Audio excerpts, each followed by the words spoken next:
So hello friends. So today I'm going to teach you about integrals और integration. So इससे पहले class 11th में आपने जो बेसिक होता है लिमिट कंटिन्यूटी डिफरेंशिएबिलिटी किसी भी फंक्शन की वो आपने पढ़ी है। फिर क्लास 12th में जो डिफरेंशियल कैलकुलस और इंटीग्रल कैलकुलस वो बहुत बड़ा पार्ट कवर करता है कोर्स का। तो चलिए देखते हैं किस तरीके से हम इंटीग्रेशन करते हैं। सबसे पहले तो बात करते हैं कि डिफरेंशिएशन यानी हम किसी भी फंक्शन का डेरिवेटिव फाउंड आउट करते हैं। जैसे कि यहाँ पर मेरे पास कोई भी फंक्शन है y is equal to F X, तो इसे हम जब differentiate with respect to x, यहाँ पे फंक्शन हमारा x y z वो डिपेंड करता है कौन से वेरिएबल के रिस्पेक्ट पे हम डिफरेंशिएट करेंगे।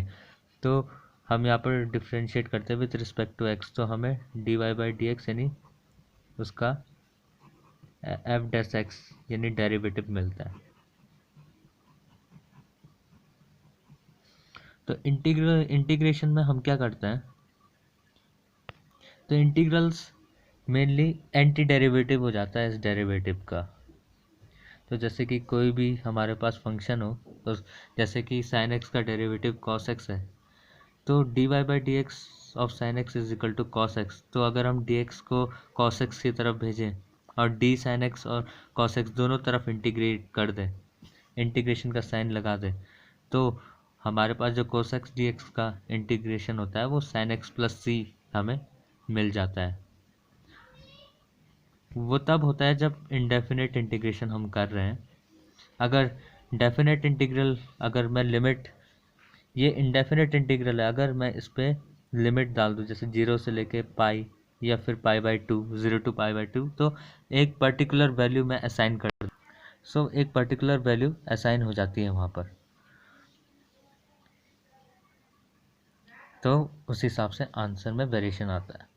तो इस वीडियो में हम इम्पॉर्टेंट उन क्वेश्चंस की बात करेंगे जो मिसलेनियस क्वेश्चंस होते हैं या फिर एग्जाम्पलर क्वेश्चंस होते हैं, जिनकी कहते हैं यूज़ हमारे बोर्ड एग्ज़ाम के पॉइंट ऑफ व्यू से तो है ही, एनडीए के एग्ज़ाम्स में भी पूछ लिया जाता है, यूपीएससी एनडीए या फिर आईआईटी जेईई मेंस और बहुत सारे एग्ज़ाम्स, जैसे कि बहुत सारे एग्ज़ाम जिसमें हायर मैथमेटिक्स पूछा ज़्यादा है। तो जैसे कि ये वाला जो क्वेश्चन आप देख रहे हैं, evaluate integral of sine two x cos two x D x upon under root 9 minus cos 4 की पावर 4 टू एक्स। तो इसका जब हम इंटीग्रेशन करते हैं तो ये बहुत इंपॉर्टेंट क्वेश्चन है, और इसके अगर आप ये वाला क्वेश्चन कर लें तो कहते हैं इसके जैसे दूसरे क्वेश्चंस भी आप कर सकते हैं। तो इसमें क्या टेक्निक्स हम इंटीग्रल्स की यूज़ करेंगे, चलिए देखते हैं। तो इसका सॉल्यूशन हम कुछ इस तरीके से करेंगे कि हमारे पास है I is equal to sine two x cos two x D x upon under root 9 minus cos की पावर 4 टू एक्स। तो यहाँ पर आप क्या कर सकते हैं, तो आप यहाँ पर क्या करेंगे, कॉस स्क्वायर 2x को आप टी पुट करें, और जब आप differentiate with respect to T differentiate करेंगे इसे बोथ साइड, तो आपको मिलेगा 4 sine 2x cos 2x D X is equal to minus D T.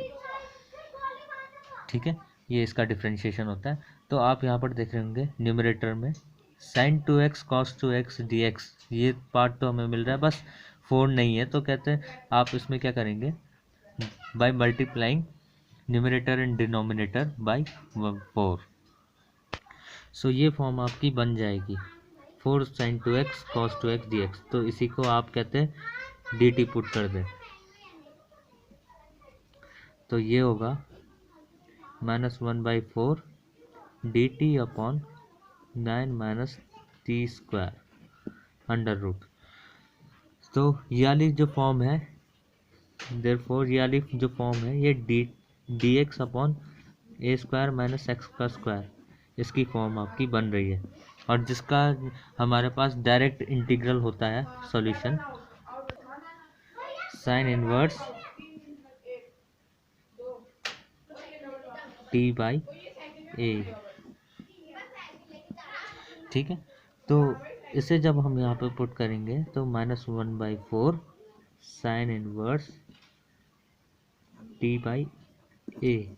अब टी जो हमने ऊपर एज्यूम किया था cos स्क्वायर 2x, आप इसे रख सकते हैं -1/4 साइन इनवर्स 1/3, ये 3 है, cos square 2x plus c. तो ये आपका रिक्वायर्ड आंसर है इस प्रॉब्लम का। तो इस तरीके से आप इंटीग्रेशन कर सकते हैं ऐसे क्वेश्चंस का। तो दूसरा क्वेश्चन जो हमारा है तो ये है evaluate integral of cos 6x √1 plus sine 6x dx। तो ऐसे टाइप के क्वेश्चंस भी बहुत बार पूछे जाते हैं एग्जामिनेशंस में, और कई बार तो ये तो इंडेफिनिट इंटीग्रल्स के क्वेश्चन है। कई बार इनमें कहते हैं लिमिट्स भी दे दी जाती, तो उस बेसिस में फिर कहते हैं आपको सबसे पहले प्रोसीजर तो यही फॉलो करते हैं, पर बाद में फिर आपको वैल्यूज़ अपर लिमिट और लोअर लिमिट की वैल्यूज़ यहाँ पर रखनी पड़ती हैं। तो इसका सॉल्यूशन हम किस तरीके से करेंगे, तो यहाँ पर आप क्या करें, इंटीग्रेशन में जो 1 प्लस साइन 6x है इसे आप कर दें टी पुट। तो आपका जो कहते हैं डिफ्रेंशिएट जब आप ऐसे करेंगे तो आपका आएगा 6 cos 6x dx is equal to dt। तो आप इसे इस फॉर्म को यहाँ पुट करें तो ये बन जाएगा आपका 1/6 t की पावर हाफ dt।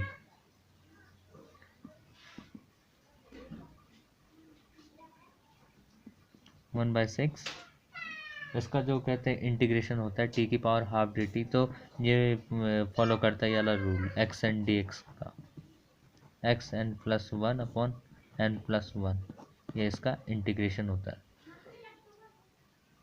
तो 1/6 इंटू 2/3 टी की पावर 3/2 प्लस सी। तो I is equal to 1/9 t की पावर 3/2 प्लस सी। अब टी जो आपने कहते हैं ऊपर एज्यूम किया था 1 प्लस साइन 6x को, उसे यहाँ पर पुट कर दें। तो 1/9 1 plus sine 6x power 3/2 plus c. So जो हमारा तीसरा क्वेश्चन है evaluate MCQ, important MCQ based question है, evaluate EX secant x 1 plus 10x dx। तो इसका इंटीग्रेशन हमें करना है। तो यहाँ पर आप देखिए कि इसे हम किस तरीके से करें, और यहाँ पर आपको 4 क्वेश्चंस दे दिए, ऑप्शंस दे दिए जाएंगे। तो कहते हैं आपको उसमें करेक्ट ऑप्शन यहाँ पर लिखना होता है। तो बहुत सारे एग्जामिनेशन पॉइंट ऑफ व्यू जैसे NDA एग्ज़ाम, मेंस एग्ज़ाम, उन एग्ज़ाम्स में ये पूछा जाता है, और कहते हैं अब तो बोर्ड एग्ज़ाम्स में भी कॉमन हो चुका है MCQ वाला पैटर्न। तो